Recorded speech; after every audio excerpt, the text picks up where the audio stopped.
बिस्मिल्लाहिर्रहमानिर्रहीम। अज़ीज़ ख़ान हूँ जी अपने यूट्यूब चैनल वतन अज़ीज़ से। 14 अगस्त से बड़ा तूफ़ान मचा था आयशा अकरम नामी टिकटॉकर का। बहुत से लोग गिरफ़्तार हुए, पुलिस पे अज़ाब नाजिल हुआ, DIG operation, SSP operation, DSP ये सारे तब्दील हो गए, SHO को भी तब्दील कर दिया गया। 400 से ज़्यादा लोगों के ख़िलाफ़ मुकदमा दर्ज किया गया और फिर जो मरहला आया शनाख्त परेड का। अब मैं आपको बताता हूँ कि शनाख्त परेड क्या होती है। ये शनाख्त परेड जो है उन मुल्ज़मान की जाती है जो नामालूम हो। मसलन अगर कोई डकैती होती है, कोई ऐसी वारदात होती है जिसमें मुद्दई मुकदमा या जिससे कुछ छीना गया या जिसके ख़िलाफ़ कोई एक्ट हुआ वो उनको नहीं जानता, तो उनके ख़िलाफ़ फिर शनाख्त परेड कराई जाती है जब वो गिरफ़्तार होते हैं। इसमें होता ये है कि वो जो मुद्दई है वो अपने गवाहान के साथ उन मुल्ज़मान को शनाख्त करता है। और शनाख्त परेड का तरीक़ाकार ये है कि पहले पुलिस उन मुल्ज़मान को गिरफ़्तार करती है शक की बुनियाद पर, और उनको कहा जाता है कि जी अपना मुंह छुपा के रखेंगे और जितना जल्दी हो सके उन्हें रिमांड जुडिशल पे भेज दिया जाता है। रिमांड जुडिशल का मतलब है कि फ़ौरी तौर पर उन्हें जेल भिजवा दिया जाता है। अब जेल में जाने के बाद जो मजिस्ट्रेट शनाख्त परेड का ऑर्डर करता है वही मजिस्ट्रेट या तो किसी को डिप्यूट करता है शनाख्त परेड के लिए या ख़ुद वो शनाख्त परेड के लिए जाता है।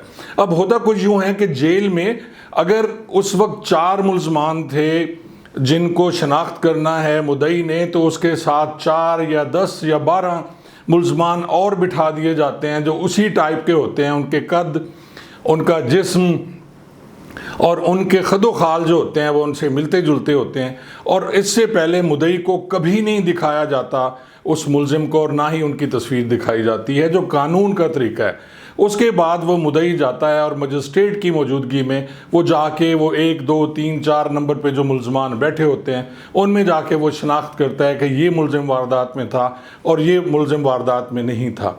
और इसके बाद यूँ शनाख्त परेड कंप्लीट हो जाती है। और ये जब केस ट्रायल होता है तो ये शनाख्त परेड सबसे ज़्यादा अहम गवाही समझी जाती है और इसके तहत मुल्ज़मान सज़ा होते हैं। अब हम आते हैं आयशा अकरम की तरफ कि उसके जो मुल्ज़मान थे वो कैसे गिरफ़्तार हुए। अब इसमें एक जियो फेंसिंग का नाम आपने सुना होगा कि जियो फेंसिंग हुई और उसके तहत मुल्ज़मान को गिरफ़्तार कर लिया गया। अब जियो फेंसिंग क्या है मैं आपको बताता हूँ। हर टेलीफोन मोबाइल नंबर में एक सेल ID होती है जो सिर्फ उस मोबाइल की होती है, और फिर लोकेशन होती है जिसे लैग कहते हैं। ये चीज़ें इकट्ठी करके उस जगह के मखसूस जगह की वो लोकेशन ली जाती है और उसके बाद वो भिजवाई जाती है कि वहाँ उस वक्त जब वारदात हुई कितने लोग वहाँ थे और कौन कौन सी सेल ID वहाँ मौजूद थी।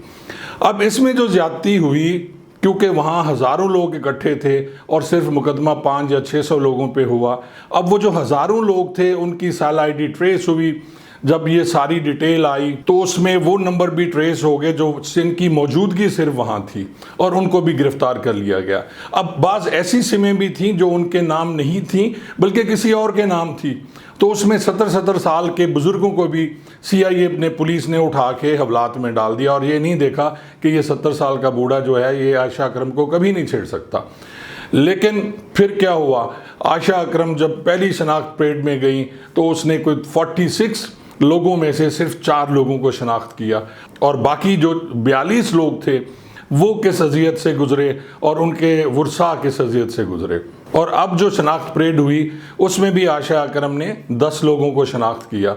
अब इसमें कमाल बात यह है कि उसमें से 4 लोग ऐसे थे जो 6-6 माह से जेल में मौजूद थे। अब आयशा अकरम या मुद्दई के ख़िलाफ़ कौन कार्रवाई करेगा? हमेशा झूठे मुद्दई के ख़िलाफ़ 182 की कार्रवाई होती है और आज भी उस 182 की सज़ा जो है वो पहले 10 रुपये जुर्माना होता था, अब बढ़ा के 20 या 30 रुपये जुर्माना हो गया है। किसी के ख़िलाफ़ आप मुकदमा दर्ज कर लें, किसी के ख़िलाफ़ आप गंद उछाल लें और उसके बाद आपके ख़िलाफ़ सिर्फ 182 का कलंदरा बनता है। कानून में तरमीम की ज़रूरत है। आयशा अकरम जैसे केसेस हमारे माशरे में होते रहे हैं और होते रहेंगे, लेकिन क्या इनकी आड़ में पुलिस को खुला छोड़ देना और जिस तरह उन्होंने लोगों को गिरफ़्तार किया और वहाँ जेल के बाहर जिस तरह उन लोगों के वर्सा ने हंगामा किया, उन्होंने एहतजाज किया कि उनके साथ ज़्यादती हो रही है, तो इसको सोचना चाहिए, हुकूमत को देखना चाहिए, नई कानून साजी करनी चाहिए, ताकि अगर कोई आदमी किसी के खिलाफ झूठी FIR दर्ज कराता है तो उसको उतनी सज़ा मिलनी चाहिए जितनी उस जुर्म में सज़ा है।